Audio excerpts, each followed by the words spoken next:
திருவள்ளூர் மேற்கு மாவட்ட அதிமுக சார்பில் புரட்சித் தலைவி அம்மாவின் 9வது ஆண்டு நினைவு தினம் அனுசரிக்கப்பட்டது. பெரும்பாக்கத்தில் நடைபெற்ற நிகழ்ச்சியில் புரட்சித் தலைவி அம்மாவின் திருவுருவ படத்திற்கு மலர் தூவி அஞ்சலி செலுத்திய முன்னாள் அமைச்சர் பி.வி. ரமணா தலா 5 கிலோ வீதம் 300 பேருக்கு அரிசி வழங்கினார். முன்னாள் அர்ச்சக தலைவர் வலியாபதி ஏற்பாட்டில் நடைபெற்ற நிகழ்ச்சியில் மாவட்ட மாணவரணி செயலாளர் பி.வி. பாலாஜி, மாவட்ட அம்மா பேரவை செயலாளர் கே.பி.எம். எழிலரசன், மாவட்ட எம்.ஜி.ஆர். இளைஞரணி தலைவர் எஸ்.ஏ. நேசன் உள்பட கழக நிர்வாகிகள், தொண்டர்கள் பலர் பங்கேற்றனர்.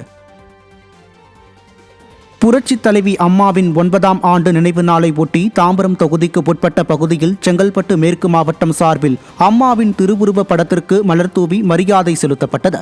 மெழுகுவர்த்தி ஏந்தி அமைதி ஊர்வலம் நடைபெற்று ஏழைகளுக்கு அன்னதானம் வழங்கப்பட்டது. சிட்லப்பாக்கம், செம்பாக்கம் பகுதியில் மாவட்ட கழக செயலாளரும் முன்னாள் நாடாளுமன்ற உறுப்பினருமான சிட்லப்பாக்கம் ச. ராஜேந்திரன் தலைமையில் ஊர்வலமாக சென்றனர். தெற்கு வட்ட கழக செயலாளர் அப்பு விநாகராஜன் ஏற்பாடு செய்திருந்த இந்நிகழ்விற்கு பகுதி கழக செயலாளர் இரா மோகன் தலைமை வகித்தார். முன்னாள் அமைச்சர் சின்னையா, முன்னாள் சட்டமன்ற உறுப்பினர் தன்சிங் உள்பட பலர் பங்கேற்றனர். புரட்சித் தலைவி அம்மாவின் 9ஆம் ஆண்டு நினைவு தினத்தை ஒட்டி கோவை மாவட்டம் ரத்தினபுரியில் அம்மாவின் திருவுருவ படத்திற்கு அஞ்சலி செலுத்தி மாபெரும் அன்னதானம் வழங்கப்பட்டது. நிகழ்வினை அதிமுக கோவை மாநகர மாவட்ட கழக செயலாளரும் வடக்கு சட்டமன்ற உறுப்பினருமான அம்மன் கே. அர்ஜுனன் துவக்கி வைத்தார். அதிமுக மாமன்ற உறுப்பினர் ஆர். பிரபாகரன் தலைமையில் நடைபெற்ற இந்நிகழ்ச்சியில் ஏராளமான கழக நிர்வாகிகள், தொண்டர்கள் பங்கேற்று புரட்சித் தலைவிக்கு மலர் அஞ்சலி செலுத்தினர். கேரளா உள்ளாட்சி தேர்தலில் போட்டியிடும் அதிமுக வேட்பாளர்களுக்காக தேர்தல் பொறுப்பாளரும் சட்டமன்ற உறுப்பினருமான பி.ஆர்.ஜி. அருண்குமார் வாக்கு சேகரித்தார். பாலக்காடு மாவட்டம் சோலையூர் ஊராட்சி 1வது வார்டு, அகழி ஊராட்சி 5வது வார்டு அதிமுக வேட்பாளர்கள் பழனிசாமி, பழனி ஆகியோர்களுக்காக பொதுமக்களிடம் பிரசுரங்களை வழங்கி வாக்குகளை சேகரித்தார். அவருடன் கோவை புறநகர் வடக்கு மாவட்ட அம்மா பேரவை செயலாளர் நாசர் உள்ளிட்ட பலர் பங்கேற்றனர்.